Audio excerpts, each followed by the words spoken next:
Мы начинаем вторую сессию нашей конференции. Она называется «Взросление и гендерное неравенство. Культурные нормы и практики расширения возможностей девочек, empowerment practice». Мы,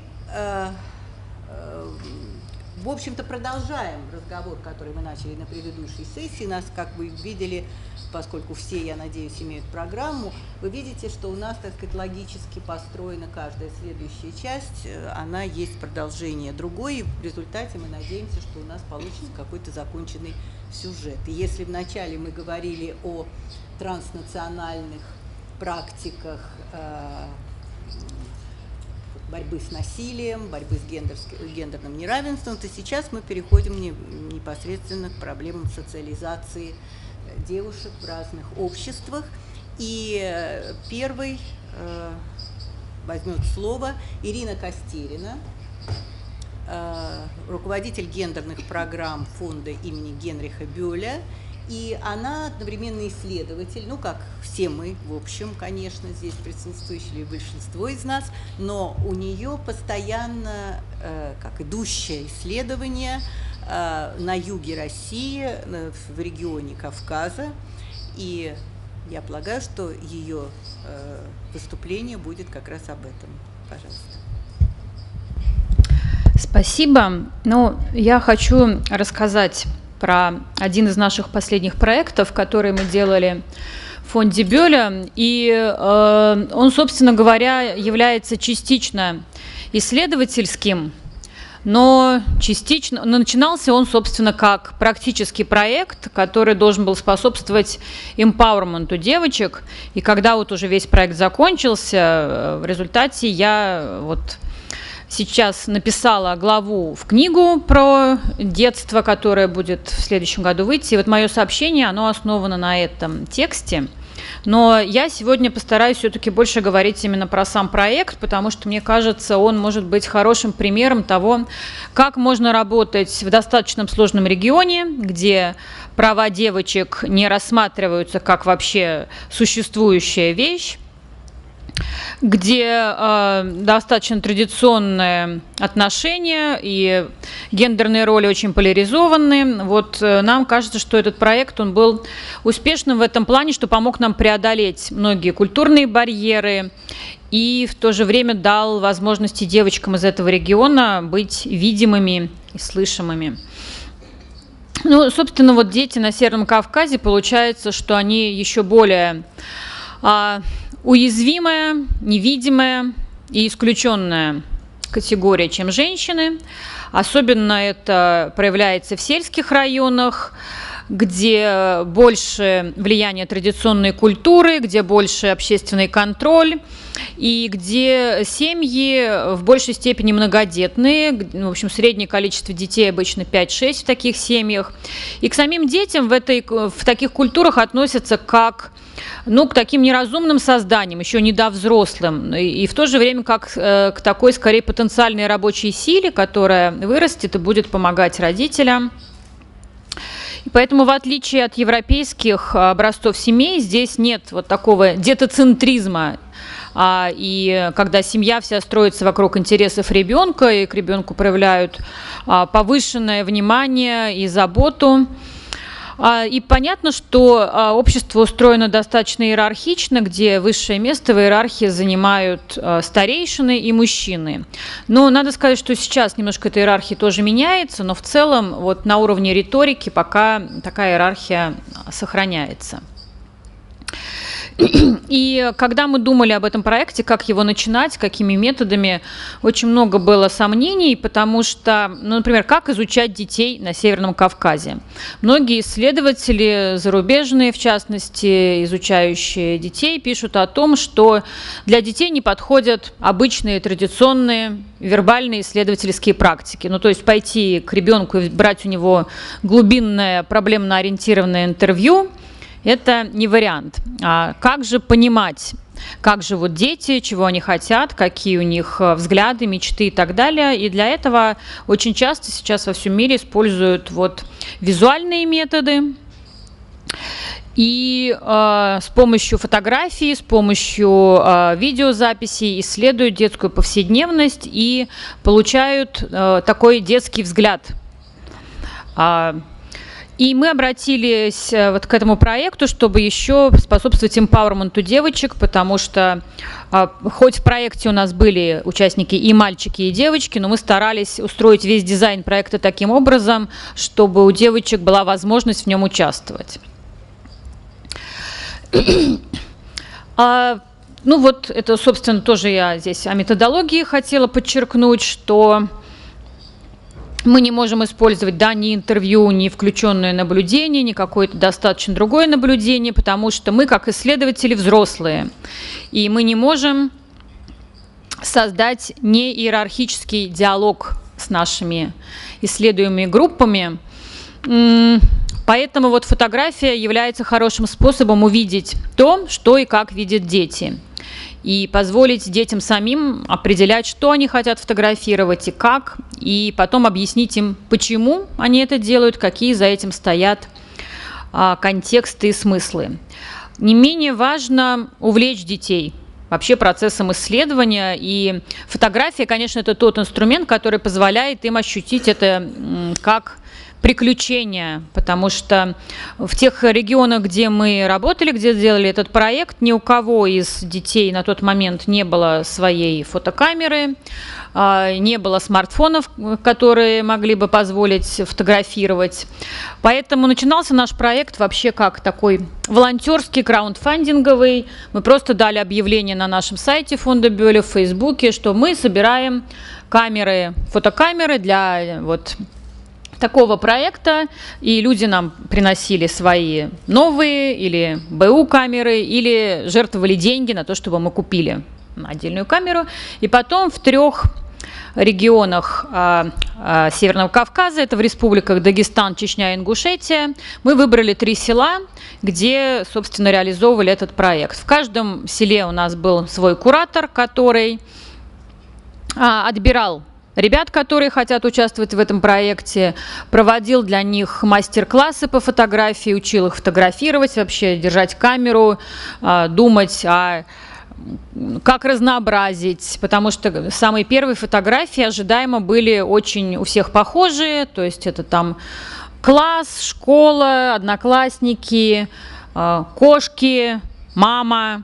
Ну, вот, в общем, такой повторяющийся цикл сюжетов, и поэтому наши кураторы, они следили за тем, чтобы как бы вот, ну, развиваются ли сюжеты, и предложили, чтобы наши ребята сразу отвечали для себя на вопросы, да, вот, что здесь изображено на фотографии, где находится это место, что делают в кадре ваши герои и почему, в каком они настроении, почему вы решили это сфотографировать, чем это интересно и важно для вас, какие чувства вы испытывали, делая этот кадр, и получилось ли отразить на фотографии то, что вы хотели снять, или не получилось, и почему. И анализировать эти ответы на самом деле, ну, тоже очень важно и интересно, потому что они дополняют вот эти вербальные контексты, они дополняют то, что мы видим на фотографиях, и иногда даже дают нам совершенно противоположный контекст. Вот здесь не будет в фотографиях этого примера, просто я сейчас о нем вспомнила. У нас был мальчик из дагестанского села, который вот сделал фотографию в кабинете истории, у них висит портрет Сталина. И, значит, вот он показывает пальцем на этого Сталина, и они смеются. Совершенно непонятно, ну, про что смеются, хорошо ли им, что тут висит Сталин. Они смеются над Сталиным, они смеются, что Сталин до сих пор висит. В общем, вопросов было очень много, но, к счастью, мальчик подписал эту фотографию, что его друг показывает на усы Сталина, потому что он хочет такие же усы, когда вырастет. Кто такой Сталин, они совершенно не знают. То есть там даже не было вот этого слова «Сталин». Поэтому вот это я еще раз к тому, что подписи к этим фотографиям нам были очень важны. Дальше, собственно, наш проект реализовывался. Мы получили огромное количество фотографий, отбирали их, обрабатывали и снова обращались к нашим участникам за уточнениями, если нам было что-то непонятно в их контекстах и объяснениях. И несколько популярных сюжетов, которые мы встретили, это, во-первых, вот домашнее пространство и семья. В большей степени такие фотографии делали девочки, и вообще очень видно, как различались у нас фотографии мальчиков и девочек-участников, потому что девочки как раз часто бывали вот в домашнем пространстве, это фотографии внутри дома, фотографии членов семьи, каких-то занятий традиционных. Очень много фотографий, где мама готовит традиционную национальную еду, печет хлеб. И еще, понятно, это происходит потому, что в традиционной культуре, вот в этих 3 селах, мальчики часто проводят больше времени на улице, чем девочки. Они играют в игры, в то время как девочки помогают маме по хозяйству и делают тот же самый хлеб и сидят с младшими братьями и сестрами. Но важно, что фотографии нам показывают и эмоциональную связь, которая существует у дочерей с матерями, потому что на Северном Кавказе, в этих республиках, мужчинам негласно запрещено проявлять эмоциональность. В Чечне, например, мужчины не могут брать детей на руки прилюдно, обнимать, показывать свои эмоции. И даже иногда бывает, что если мужчина идет по улице, навстречу ему идет его ребенок, он, в общем, никак этого ребенка не окликнет и делает вид, что он просто тут вот идет мимо.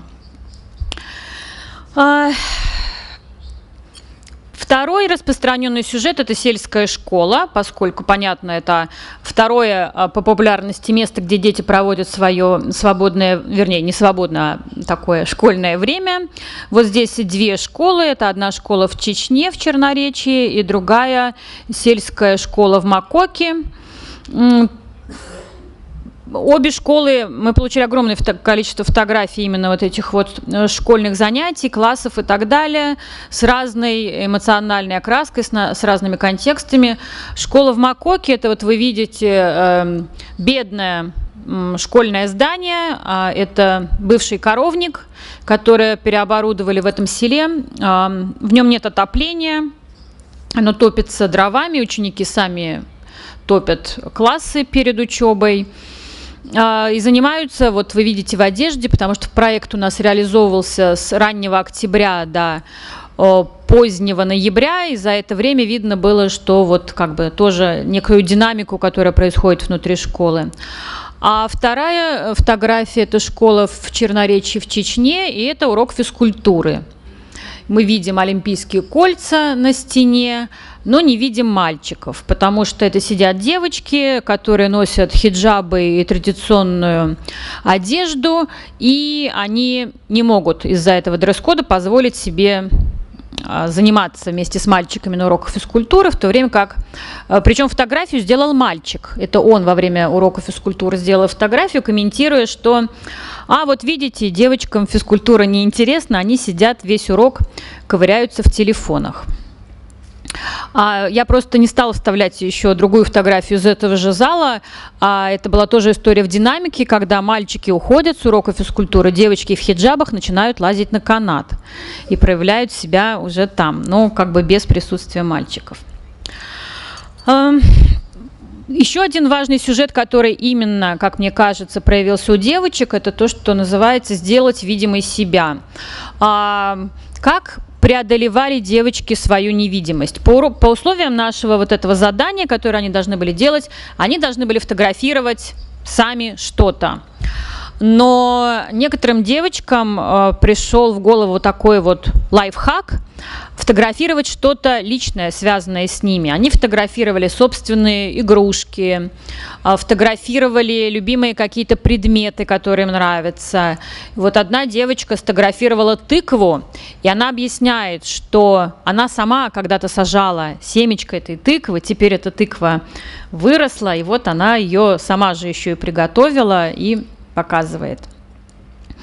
И второй лайфхак, который тоже находили именно девочки для того, чтобы усилить свое присутствие, они просили кого-то сфотографировать их. Мы тоже рассматривали эти фотографии, мы не воспринимали их как селфи, потому что все-таки селфи делается телефоном, а это камера, которой явно сфотографировали эту девочку. Но вот это было такой очень сильный эмоциональный позыв. Вот одна из участниц говорит: когда я получила задание фотографировать, то хотела фотографировать все, что я вижу. что другие люди делают, но также, что делаю я. Поэтому меня иногда фотографировали мои близкие и друзья. Эту фотографию сделала моя мама, когда я делала уроки. Вот эту девочку еще такой момент у нее был, что она попросила сфотографировать ее, когда она делает намаз. Там достаточно интимный момент получается, но вот это была часть ее идентичности, и она хотела быть запечатленной именно в этот момент.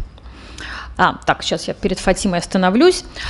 Еще один сюжет, который важно указать, что в конце, вот уже когда проект заканчивался, то есть это был конец ноября, у детей появились совершенно новые вообще ощущения границ этого проекта, потому что они стали очень много фотографировать из-под тишка. И видно было, что они фотографируют взрослых, они фотографируют учителей в школе, когда те их не замечают. И вот такая вот власть камеры, она, конечно, продемонстрировала нам некоторую динамику, которая произошла с момента вот этих вот традиционных фотографий, постановочных во многом, там всех, вот класс стоит, как будто бы это фотографируют на выпускную фотографию. Начиналось все с этого, и вот к чему это пришло в динамике, значит, к фотографиям, когда там школьная учительница что-то проверяет, и ребенок заглядывает через щелку в двери и фотографирует ее.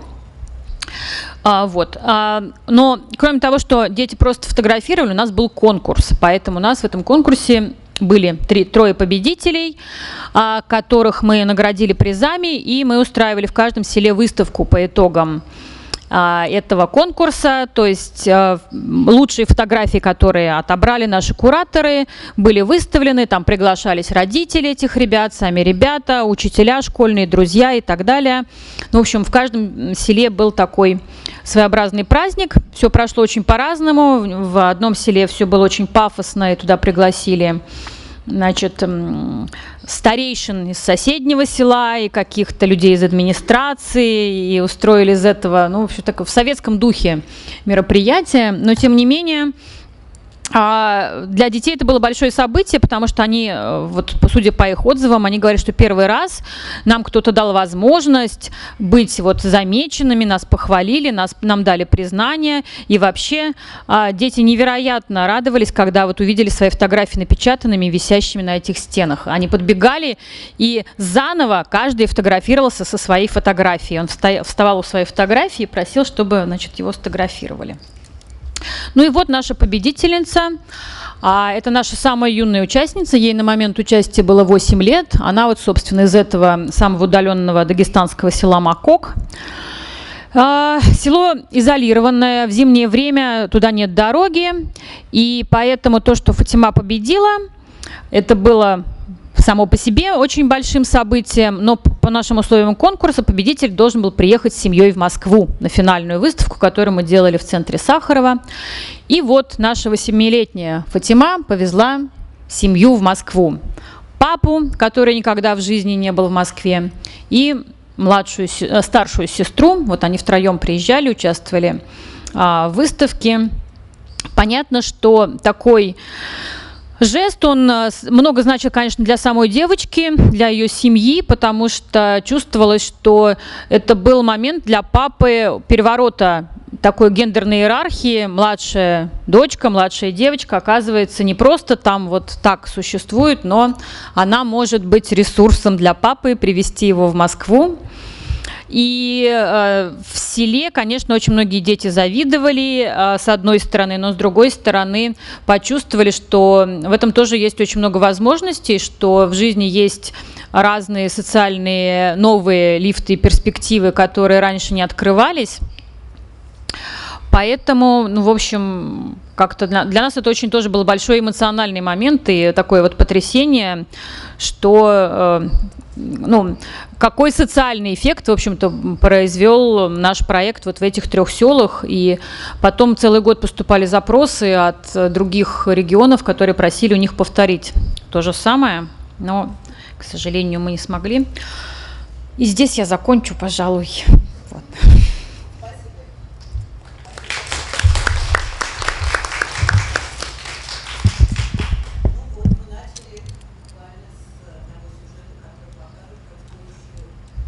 начали с того сюжета, который сразу нас вводит в тему о том, как современный мир технических, визуальных возможностей расширяет возможности девочек. И это действительно интересный опыт, хотя, по-моему, его можно обсуждать и обсуждать, потому что интересно, что они сами вкладывают вот в эту свое представление о своей новой влиятельности. И поскольку, конечно, они демифологизируют тем самым мир взрослых и выходят с ним не просто на контакт, но и вступают в такие достаточно сложные отношения равенства. Вот, я думаю, что для очень интересный сюжет для дальнейшего просто обсуждения.